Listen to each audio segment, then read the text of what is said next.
I played the demo for Kunitsu-Gami Path of the Goddess. So here's the thing. The other day, I was messing around, and for fun, someone on Twitter made a template for a new Marvel vs. Capcom game. Like, hey, here's like a 60 slot roster for MVC4. Have at it.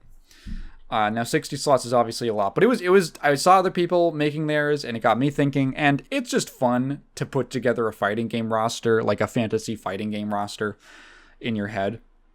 So I got to it and made one of my own. And the Capcom side was, I think I actually do want to make I put so much effort into it, and I think I could actually make some real arguments for what I picked. I think I'm gonna make a side channel video about it.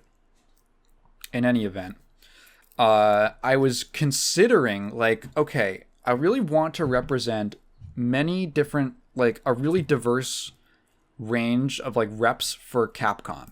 And that includes, like, different platforms, different eras, different styles. There's, like, obviously you want to hit the big pillars of Capcom's brand, but also, like, some of the more obscure stuff, some of the less well-known but cool stuff that they've made. And I was thinking, like, what would fit for that? And I remembered, oh, didn't they just put out that Kunitsu-Gami game? Because I remember seeing the trailer for it. I remember seeing, like, just, I was just like, huh, okay, wondered what that is. I don't really get it. And then I looked it up, right? I was like, who's the main character? What's the main character of that? So I looked up Kunitsu-Gami, and I saw it had come out, like, the day before or something, and all the reviews were out, and that game was reviewing really well. I'm hearing no one talk about it, but it's getting, like, 8s, it's getting, like 7 to 9s, right? And everyone's really positive on it for the most part. And everyone who's played it has really good things to say, and I was like, how much is it? Well, first of all, it's $50. It's not even full price on PC, at least on Steam. But they also have a demo. So I was like, I'll check out the demo at least, because I'm not really even sure what the game is. So this is a really interesting example of a time where I think marketing really failed to capture what a game was. You go watch that original trailer, I feel like you can't really tell what's going on or what the game is. All right, let me just sell you on it really, really fast. It is a tower defense hack and slash game. The closest thing I could maybe compare it to would be Orcs Must Die, if you remember those games. This game is really cool.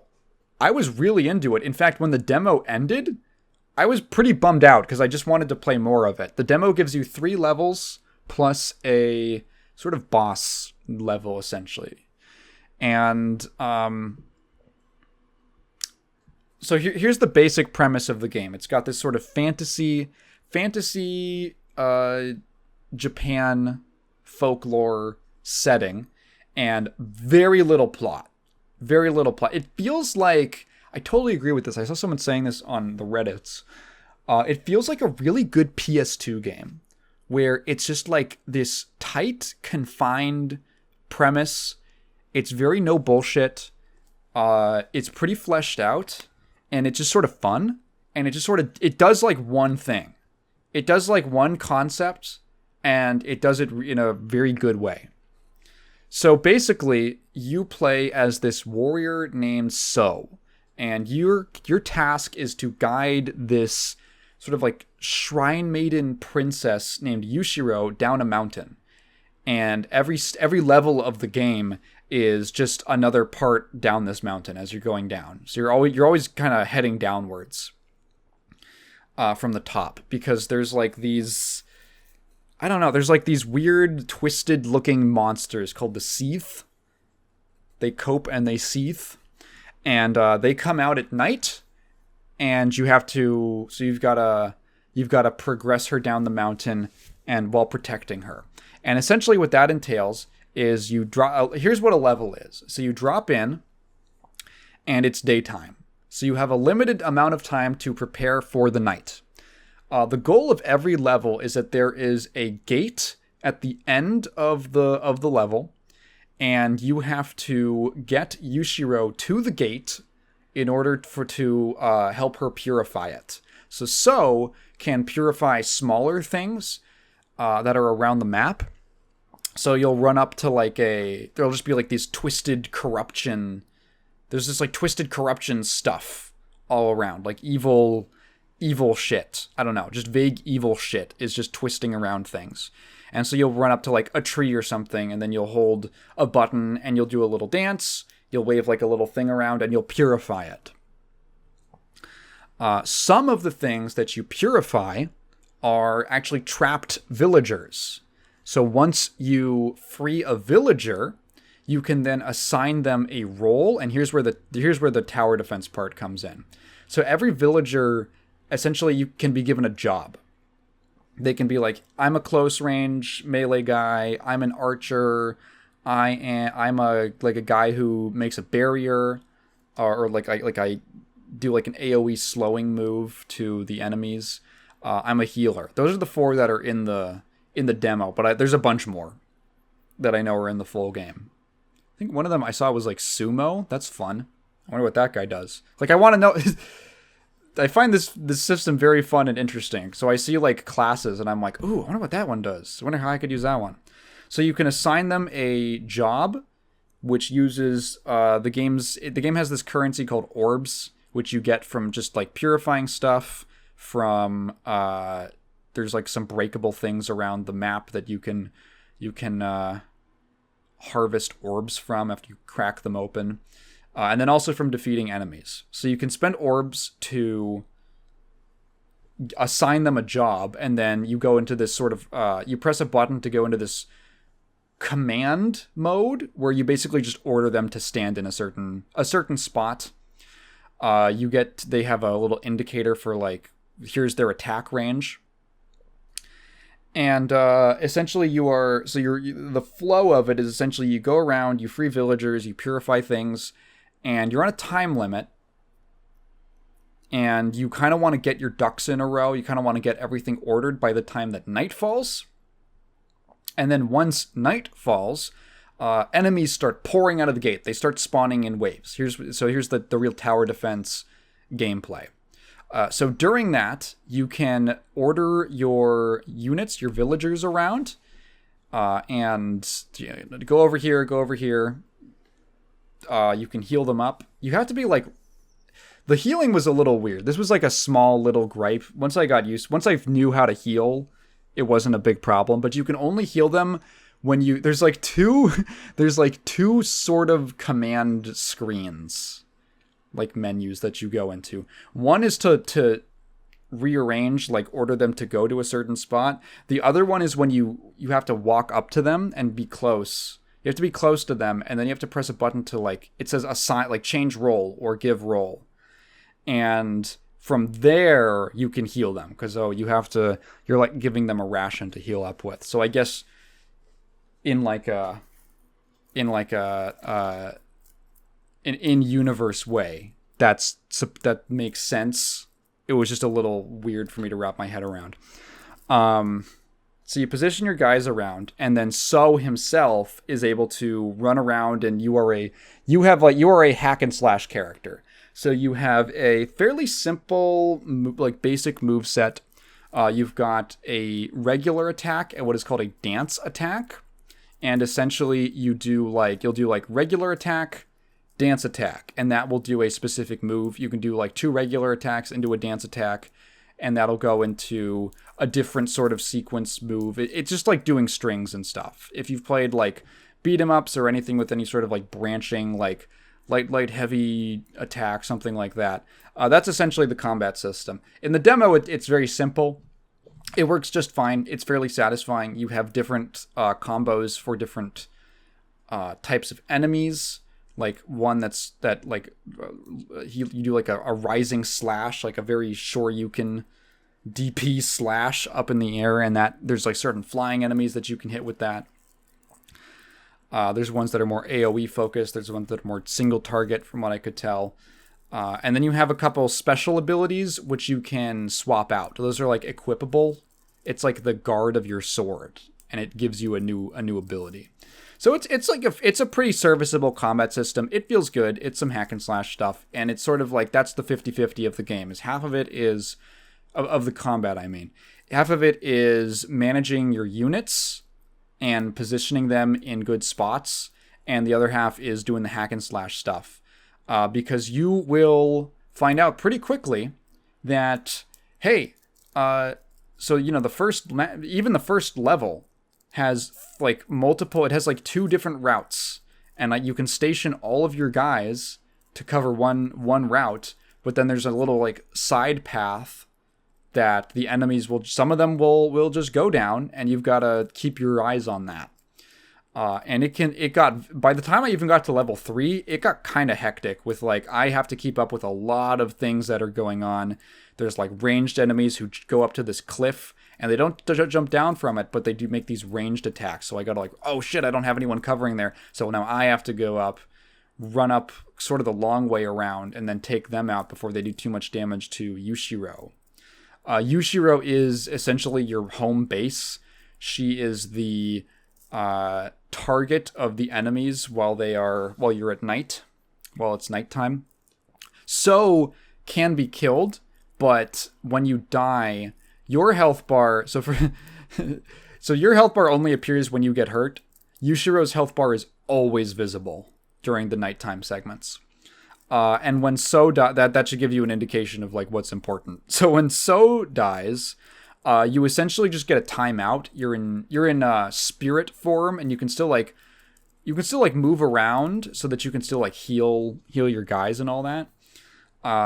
But you can't do anything. You can only just watch, and then your health like slowly regens back to a point, and then you'll be resurrected after a timer's done. And then So will get back up in his body. Yushiro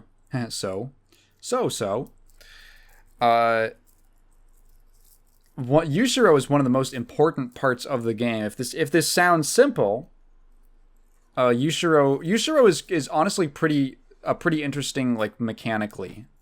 Pretty interesting mechanically. So here's the deal. I said that you have to guide Yushiro from the start of the map to the gate at the end. Sometimes there'll be multiple gates that you have to go through. I think the most I saw was 2. Which means that you'll have to go through at least 2 what they call nights. Basically phases where you get to... The daytime is all like preparation stuff. Nighttime is all combat stuff. And then nighttime has its own timer that it runs on. So when that's over, then you go back to the daytime. And if you haven't gotten her to the gate, then you still got to do that. So the way that you guide Yushiro to the gate is by clearing a path for her. There is sort of this like corrupted path on the ground, and you have to spend orbs. You walk to like the end of the path, right, where she's standing, and then you have to hold a button to spend orbs, and So will like essentially cut across the path and purify it as he goes. Every second you do it drains your orbs, which you use for basically everything else, namely assigning villagers to jobs and stuff, and reassigning them to roles, and if you have to change them at some point. And then once whatever distance you've carved the path, Yushiro will then automatically start doing this sort of slow dance towards. So do this little slow ceremonial dance on her way there. You'll get a little indicator of where she will end up by the end of the day. And you will see it'll be, if it's white, she will not be at the gate by the time that night falls. If it's blue, if her little like silhouette is blue at the end of the path, she will get there, which means that you've basically cleared the level. So there's this interesting kind of risk reward that goes on, where essentially I would run into a level and spend some time like clearing out the corruption, purifying stuff. You get a bonus if you purify all the corruption points around the map. You'll get like an actual like upgrade item or something you can equip to your main character. And then I'm like, okay, so how many orbs do I have left after I've set up all my villagers and stuff? And then I would just spend that much. Well, okay, so you can carve a path all the way to the end of the level, but that doesn't mean that depending on how late you did it in the day, Yushiro might not reach it by the time night falls. So you'll have to you'll have to stop her. You'll have to stop her in place. You can order her to stop, and then speed up time to the nighttime.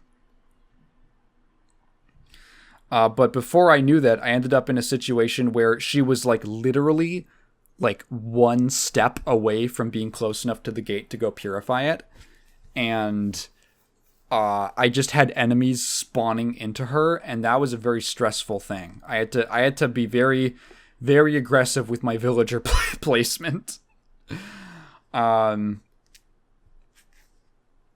It's a really fun game. Even by the third level, they start tossing in some pretty interesting mechanics and additions to it.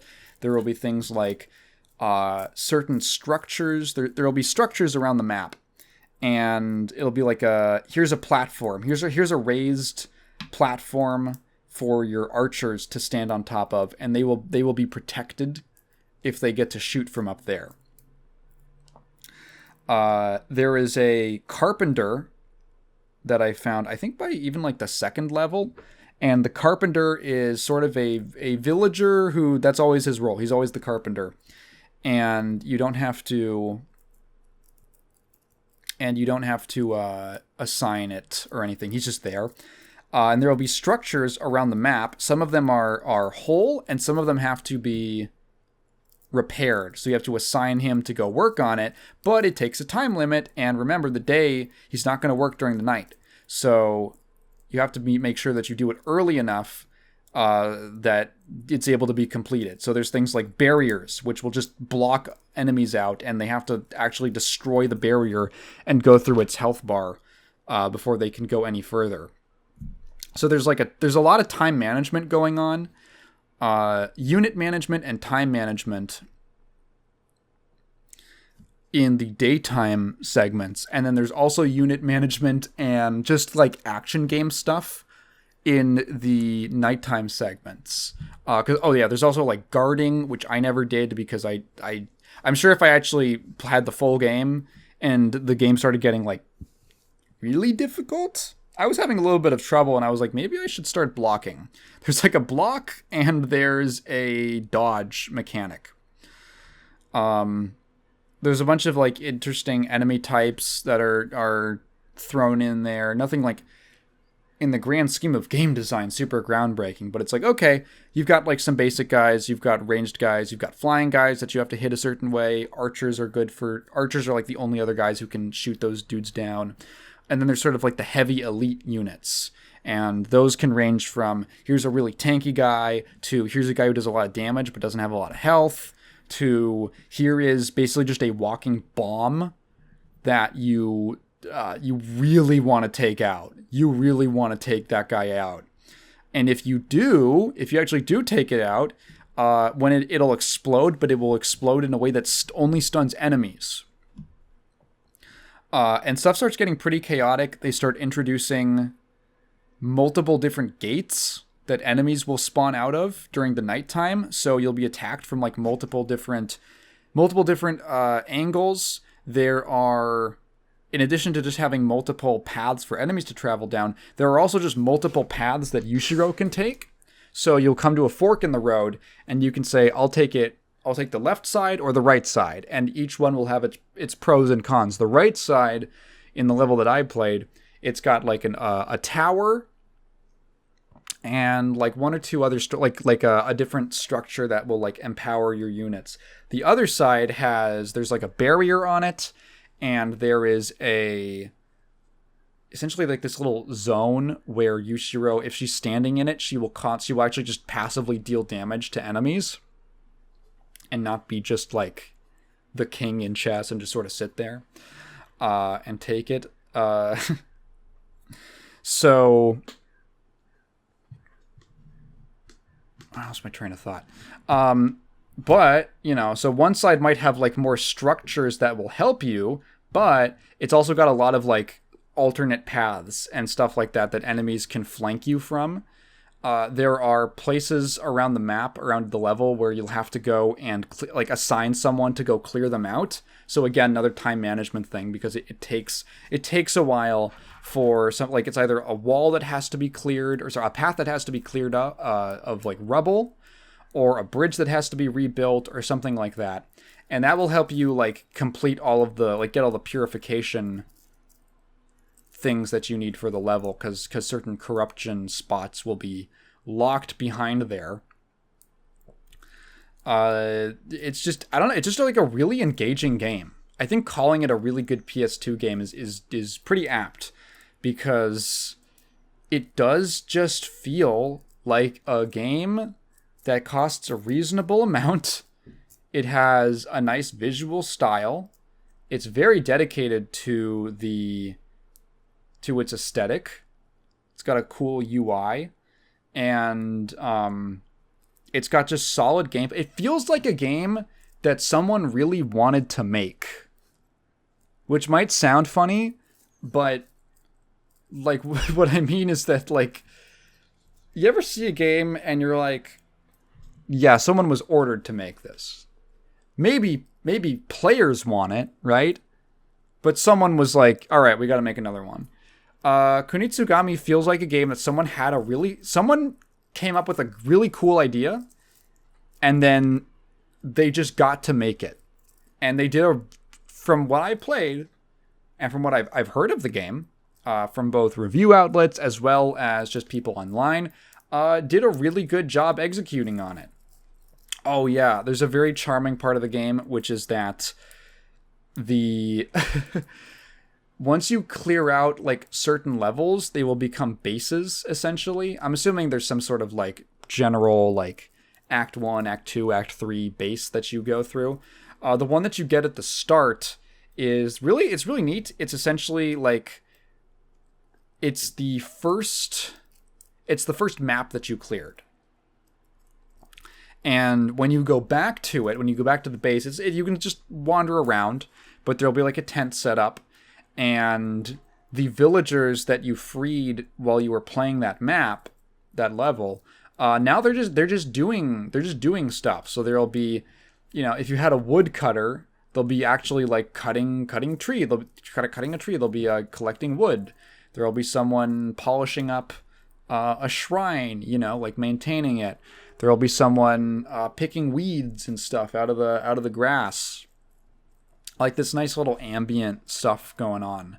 There's a dog that you can pet. Can you pet the dog? Apparently that's a Capcom mandate that you have to be able to pet the dog in their games. I'm cool with it.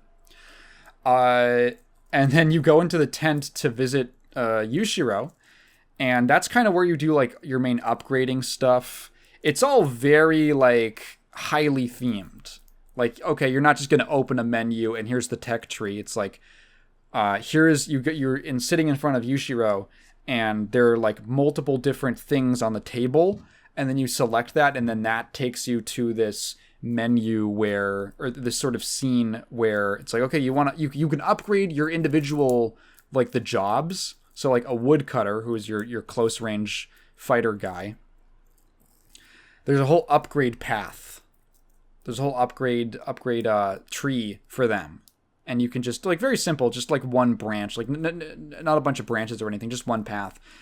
And then the whole game is like themed around masks. Like everyone's wearing a mask except for Yushiro, I guess. And as you level up the individual roles, the masks that they're wearing get more and more highly decorated and extravagant to signify that they're stronger, which is neat.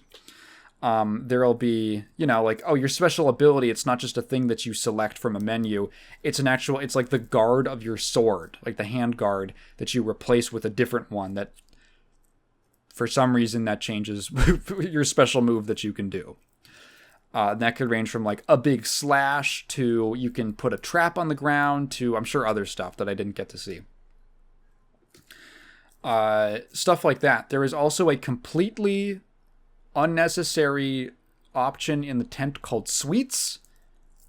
and you will occasionally unlock new sweets for Yushiro, and they are just like, here's a food, and then you select it, and then you can look up from the table at her, and she will take the plate and start, and like the chopsticks, and she will just eat like a piece of cake or something.